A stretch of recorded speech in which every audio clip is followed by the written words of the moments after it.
हैदराबाद के उपल sky walk पर तेलंगाना इंफ्रास्ट्रक्चर की मेंटेनेंस पर एक बार फिर सवाल उठ गए हैं। 20 साल का राहुल जो खरीब के हॉस्टल में रहता है, रात तकरीबन 11 बजे स्काई वॉक के लिफ्ट में सवार हुआ, लेकिन अचानक लिफ्ट खराब हो गई और वो उसके अंदर फंस कर रह गया।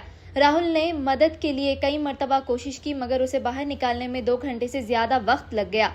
आखिरकार रात 1 बजे के बाद रेस्क्यू टीम ने उसे महफूज तौर पर लिफ्ट से बाहर निकाला। बाहर आते ही राहुल की हालत देखने लायक थी। वो खौफजदा था और आंसुओं पर काबू नहीं रख सका। खास बात यह है कि राहुल दिल का मरीज भी है, जिसकी वजह से इस वाकये ने उस और उसके घर वालों की परेशानी को मजीद बढ़ा दिया। मुकामी लोगों का कहना है कि तेलंगाना में बुनियादी इंफ्रास्ट्रक्चर आमतौर पर मसला नहीं है, लेकिन मेंटेनेंस का निज़ाम निहायत खस्ता हाल है।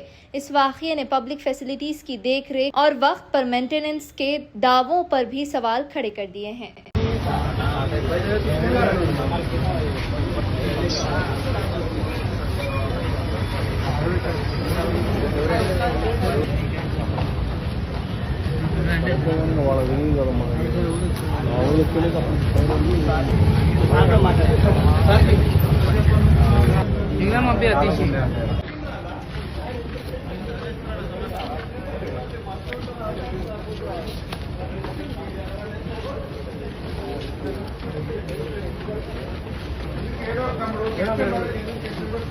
ఏంది సార్ కూడా నా ప్రాణాల కంటే ఎక్కువనే సార్ మీరు మరి గమ్మత్ మాట్లాడుతున్నారు.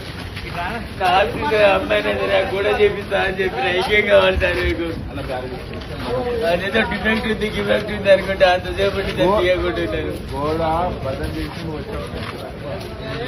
ఎందుకు రాదు సార్? 8 నుంచి 2 ఫీట్ పైన మార్బల్ ఉంది, గది పగల కొడితే सपोर्ट ఏముంది సార్? మేఘన మేసే పరకు యోచనలో కూడా పగలు కొట్టేనికే కదా సార్. అట్రాలకు మిషన్ ఏ చిన్న మిషన్ తెచ్చిన పగల కొట్టవచ్చు సార్. పొద్దున పిల్లలు ఉంటారు, స్పందించారా?